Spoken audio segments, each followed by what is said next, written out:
Hello, welcome back to my channel. My name is Bianca Rose.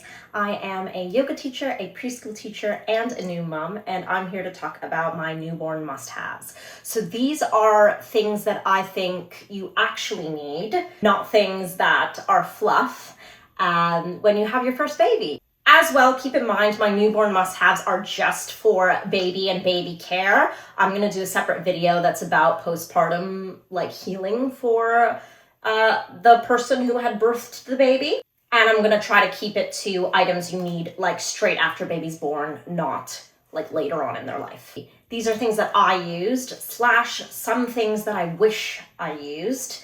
And yeah, it's going to be very, very minimal, although it is still a lot of stuff. For a little bit of backstory, my baby came a little bit earlier than I expected. I thought I had 4 more weeks. You can hear more about this in my birth story, but this meant that we were a little bit underprepared when we were told to go to the hospital and induce straight away.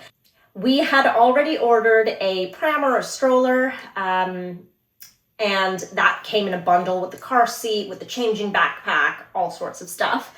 And it didn't arrive until a few weeks after my baby was born. This actually turned out to be completely fine. We are lucky because we live walking distance to the hospital, so we ended up walking our baby home. But I'll just start by saying, you will mostly be carrying your baby as soon as they're born. We didn't use the stroller at all. I used my carrier incessantly for months and months. Car seat, however, we did need after we brought the baby home for any emergencies and whatnot. So I would say, though I didn't have a car seat straight away, have a car seat. Otherwise, carrier is completely fine. So let's get right into it.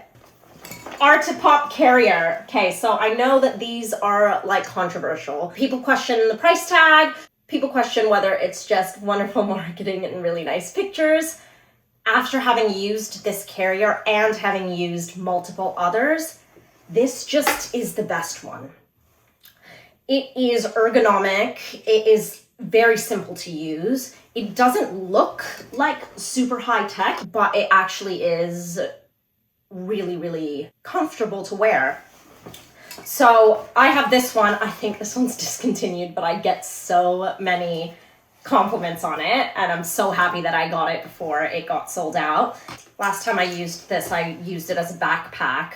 But there's also the front facing, which you will use more with a newborn. So let me just fix that up. There's many ways to wear your child with this, which is really helpful. I think you can use this until their toddler years, and we still use ours. Our baby is now 1 year old, or nearly 1.5. So you just put it around the waist. You crisscross strap the straps, and you can do this on your own. You don't need anyone helping you. And your baby's wide-legged around your waist, essentially, facing in. So it's got its head support. Little bum goes here, and it's just so easy. I live in this. I still live in this. The baby has her naps in here all the time. When she was younger, obviously there was more naps happening in here, but especially if you're out or even if you're just doing the dishes, it's so helpful to have your baby close and just you're able to watch them while you're doing other things. We also had the traditional kind that's just a wrap. It's a big piece of fabric, and while those are comfortable and really soft and the baby was really happy in them, it was too much faff for one postpartum mother to put on by herself. So I will leave that out of this. Honestly, cost per wear of that is crazy good. I'm gonna use this until it disintegrates. I love it so, so, so much. My other all-rounder must-have. So I talked about the carrier, which you will use all day, every day. Especially if you had a Velcro baby like mine, she did not want to be put down at all, so naps in the carrier were really, really important. On that note, you do need to do things like go to the toilet and prep your food where you might not want to have the baby so close. For these situations, we had the BabyBjorn bouncer. It's in storage for our next baby, but this was essential to us.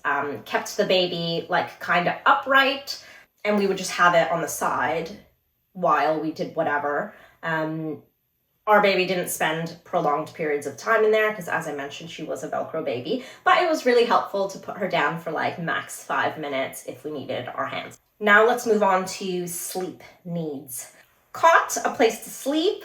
So this I think will be different for every baby and for every family. But yeah, a place for the baby, obviously key. I talk a little bit about our sleeping journey in my co-sleeping / cot review video. And I mentioned the need for a swaddle suit.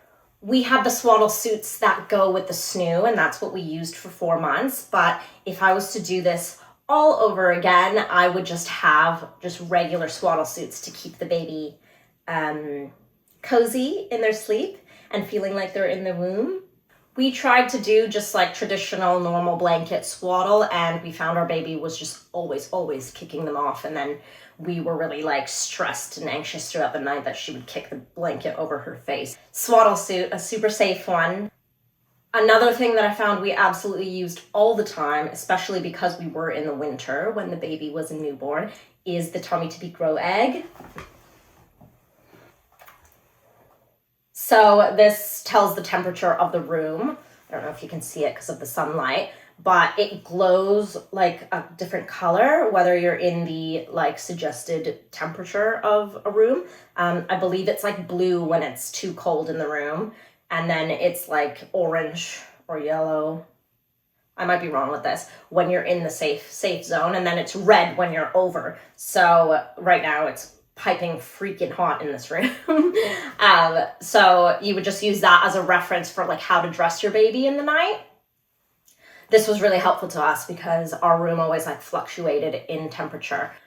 Also, if you're waking up to feed the baby, which I was, it's kind of like a nightlight as well, so you can see what you're doing. Noise machine.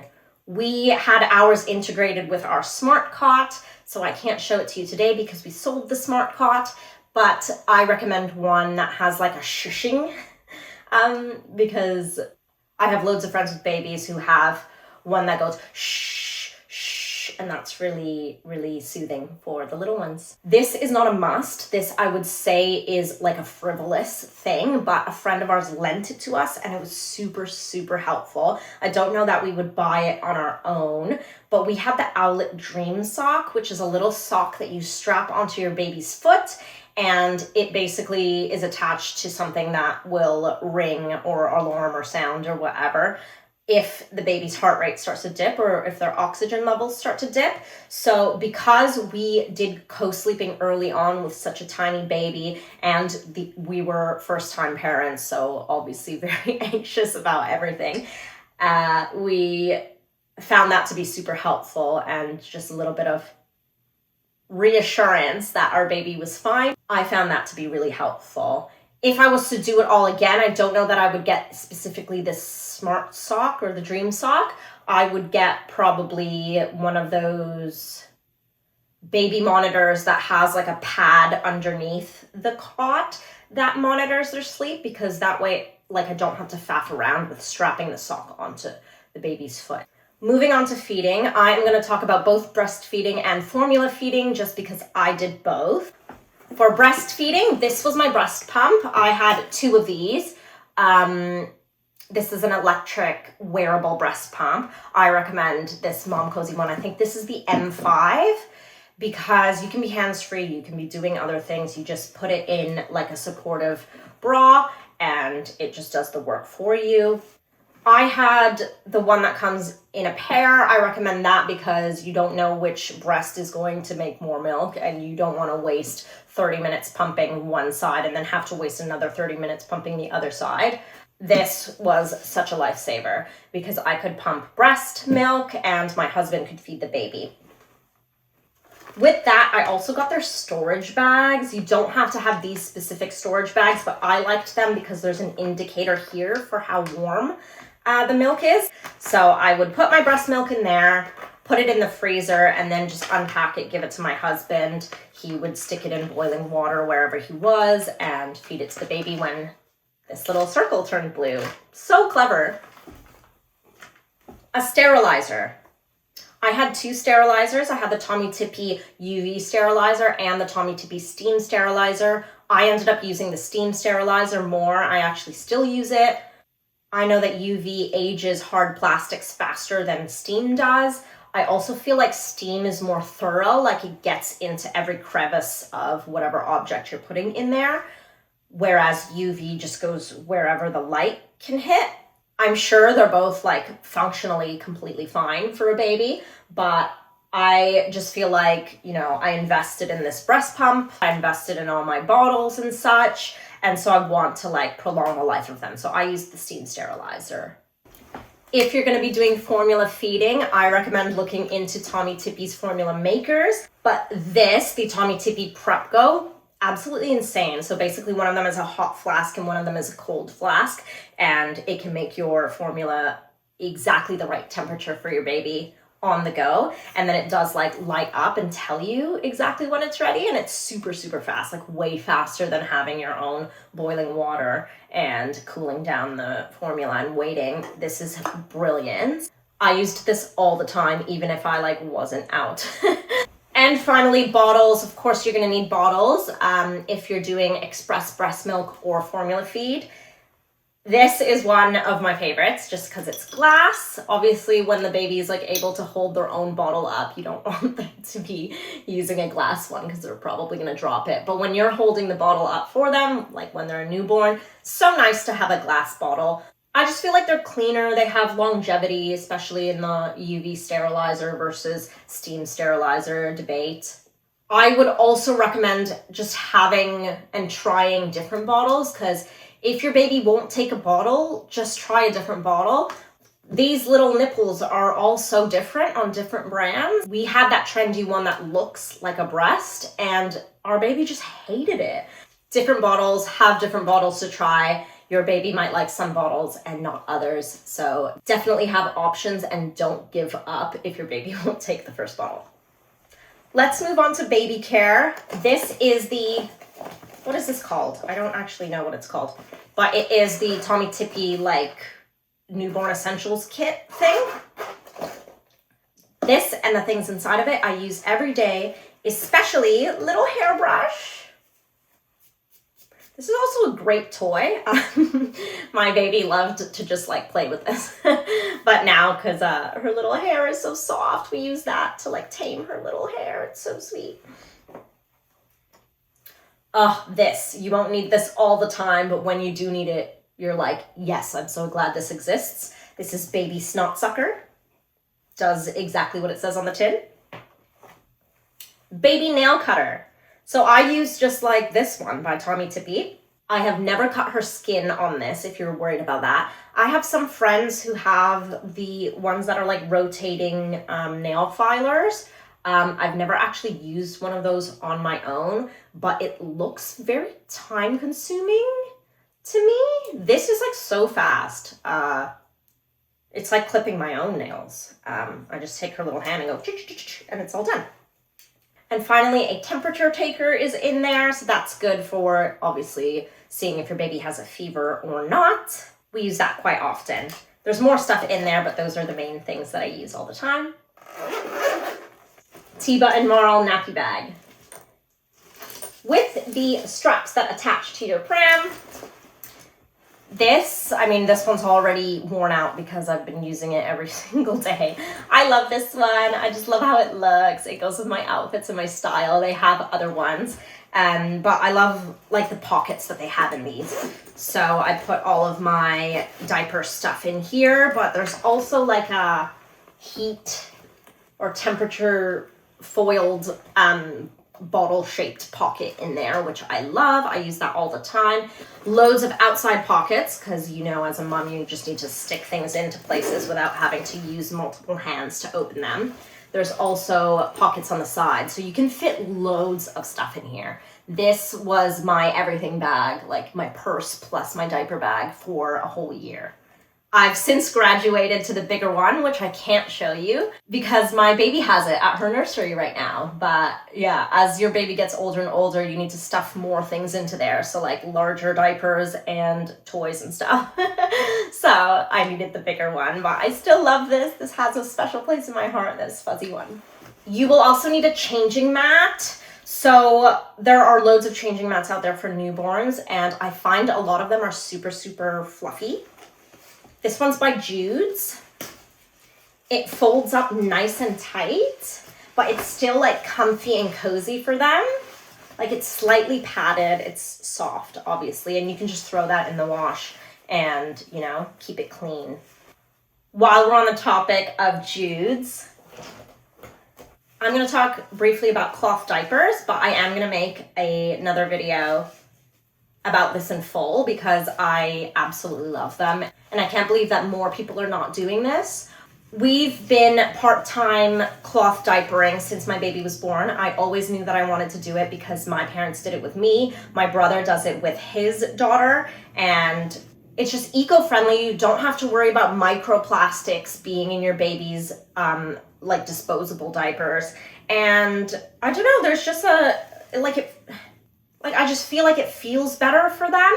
Our baby really struggled with like skin issues at the beginning of her life. Do people say that? And I found that cloth diapers were more breathable, so she struggled less with getting blisters and stuff like that. And I used multiple brands of cloth diapers, including the most popular ones, like Little Lamb and stuff like that. But I just find Jude's so much nicer. They look nicer, they come in nicer colors. In the summer, my baby just wore these as if they were her little bloomers, and like they looked so good with every outfit. Essentially, they have the inner diaper that is absorbent, and then the outer diaper that makes it like waterproof. Way easier than you would think. And I think especially if you're having multiple children, you save more and more money on diapers as time goes on. You will also need a nappy bin for your house. There are multiple different kinds of nappy bins. There are ones that have like little plastic things in them so that they automatically like seal the used diapers for you. But I just have this one by Vitalbaby. It's like literally just, you drop the diaper in there, you close it, and it makes your room not smell like used diapers. This really works for us because I just feel like the ones that have the individual bags are wasteful. This one's like really smooth, and the UX of it is it's just smooth. This is an essential in my opinion. This is hand foam sanitizer in a little pump that you can put next to your diaper changing area. This one is alcohol free, but still kills 99.99% of the harmful bacteria.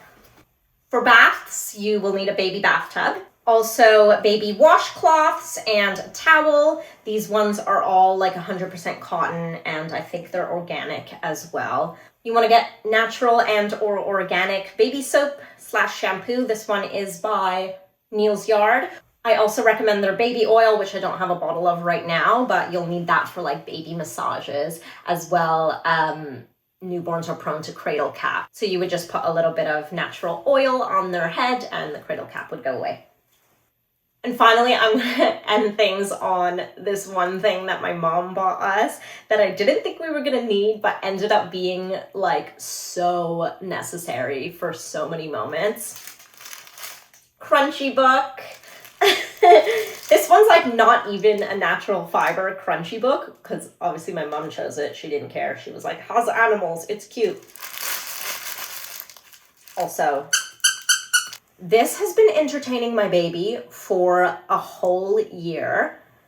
Firstly, the first page is black and white. Apparently, newborns can only see in black and white, and they like really enjoy high contrast black and white things. So this page was amazing for her. When she started to be able to use her hands, she was like, and this was just endless entertainment for her. We took her on a 20-hour flight at 4 months, and she like only used this for entertainment. Obviously, she can learn motor skills by turning the pages. She can learn which direction to turn pages in very early on. If you speak her through the book, she can learn animals and animal sounds. Yeah, she has absolutely loved this. This was an essential for us. If you're going to get any toy, get a crunchy book. They are very popular. There's lots of them. They say children should have less stimulation with their toys. They should be natural colors and natural materials. This is just the one we ended up with, but I would have loved one that was like pastel colored and like natural textures. Crunchy book. So that was my newborn essentials. Thank you for watching, and I hope it was helpful to you. I am also going to do a postpartum recovery video and a pregnancy must-haves video, so look out for those. Thanks for watching.